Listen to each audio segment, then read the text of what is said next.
दक्षिण इटली के जंगल पिछले कई दिनों से आग की चपेट में हैं।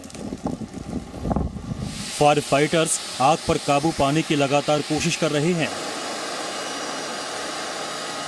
कहीं पर आसमान से पानी बरसाया जा रहा है तो कहीं पर घरों को बचाने की कोशिश जारी है, लेकिन ये आग थमने का नाम नहीं ले रही। बढ़ती गर्मी और तेज हवाओं ने आग को और भी बेकाबू कर दिया है।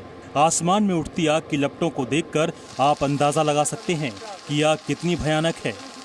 फायर ब्रिगेड के मुताबिक 12 घंटों के अंदर उन्हें 300 से ज्यादा जगहों पर आग बुझाने जाना पड़ा। उधर ब्रिटिश कोलंबिया में भी फायर फाइटर्स आग बुझाने में जुटे हैं ताकि जंगल को तबाह होने से बचाया जा सके। कुछ दिन पहले हुई हल्की बारिश की वजह से फायर फाइटर्स को थोड़ी राहत मिली थी, लेकिन सोमवार को तापमान बढ़ने से फिर से मुसीबत बढ़ गई। जानकारी के मुताबिक ब्रिटिश कोलंबिया में करीब 279 जगहों पर आग लगी है। 14 हाथियों का ये भटका हुआ झुंड करीब 1300 किलोमीटर की यात्रा के बाद अब अपने ठिकाने पर लौट रहा है। हाथियों का ये झुंड करीब 16 महीने पहले चीन के यूनान प्रांत से निकला था। खेत खलिहानों से होते हुए खाने की तलाश में इन हाथियों ने सैकड़ों किलोमीटर तय कर लिए। तभी से इन पर निगरानी भी रखी जा रही है।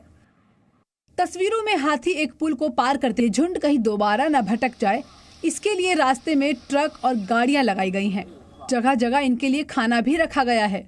एशियाई हाथियों का ये झुंड पूरी मस्ती में वापस अपने उन जंगलों की तरफ लौट रहा है जहां से ये आए थे। ये आंकड़ा दिलचस्प है कि इन हाथियों की वजह से सुरक्षा की लिहाज से 1.5 लाख लोगों को अपने घर छोड़ने पड़े। 25,000 पुलिस स्टाफ तैनात किया गया और 1500 इमरजेंसी गाड़ियां लगाई गईं ताकि इन पर निगरानी रखी जा सके। भटके हुए हाथियों का ये झुंड अब तक 5 करोड़ से भी ज्यादा का नुकसान कर चुका है। ये तस्वीरें हैं भारत और रूस के बीच चल रहे संयुक्त युद्धाभ्यास इंद्र 2021 की।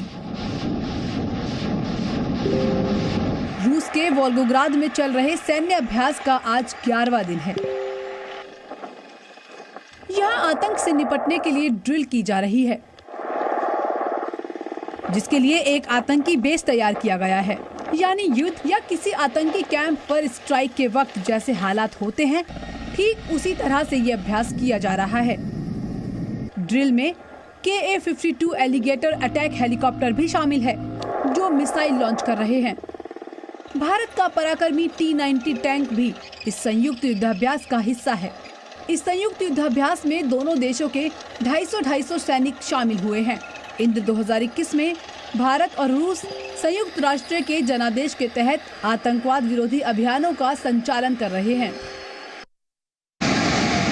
हिमाचल प्रदेश के किन्नौर की ये तस्वीर वाकई डराने वाली है। किन्नौर में शिमला हाईवे पर लैंडस्लाइड ने भारी तबाही मचाई। पहाड़ से चट्टान गिरने से एक बस और कुछ गाड़ियां मलबे में दब गईं। मलबे में कई लोगों के दबे होने की आशंका है। इस हादसे में कई लोग घायल हो गए। ITBP के करीब 200 जवान राहत बचाव कार्य में जुटे हैं।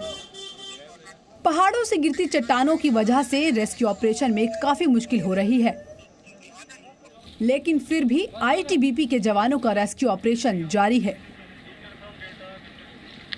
हादसे में 10 से ज्यादा लोगों की मौत हो गई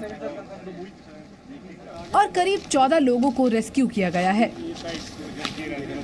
प्रधानमंत्री मोदी ने फोन पर बात कर हादसे की जानकारी ली। वहीं गृह मंत्री अमित शाह ने भी मुख्यमंत्री जयराम ठाकुर से बात की है। बिहार हर साल की तरह भारी बारिश का कहर झेल रहा है। जहां तक नजर जाती है, पानी ही पानी नजर आ रहा है। पटना के ग्रामीण इलाके बाढ़ की चपेट में हैं। वहीं बक्सर में भी गंगा खतरे के निशान से ऊपर बह रही है। दर्जनों गांव पानी में समा चुके हैं। हजारों एकड़ की फसल बर्बाद हो चुकी है। बिहार में आरा की तस्वीर हो या फिर छपरा और समस्तीपुर की हालत एक ही है। गंगा और उसकी सहायक नदियों में पानी इतना ज्यादा बढ़ गया है कि इन इलाकों में जमीन पर पानी के अलावा कुछ भी नहीं दिखाई दे रहा। समस्तीपुर में ये हाल तब हुआ है जब गंगा खतरे के निशान से करीब 150 सेंटीमीटर ऊपर पहुंच गई है।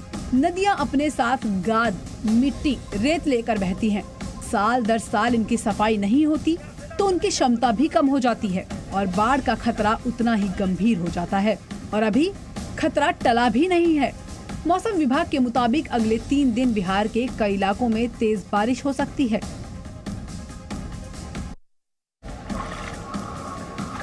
ये तस्वीरें हैं पश्चिम बंगाल की, जहां हुगली और पश्चिमी मिदनापुर जिले इस वक्त बाढ़ से सबसे ज्यादा प्रभावित हैं। बारिश की वजह से उफान पर आई नदियों ने अपना रुख ऐसा मोड़ा है कि पानी से घिरे होने के बाद भी यहां फंसे लोगों के पास पीने के लिए भी पानी नहीं है। हजारों गांव पानी में डूब चुके हैं, जहां कभी खेत थे और फसल लहला रही थी। वाह!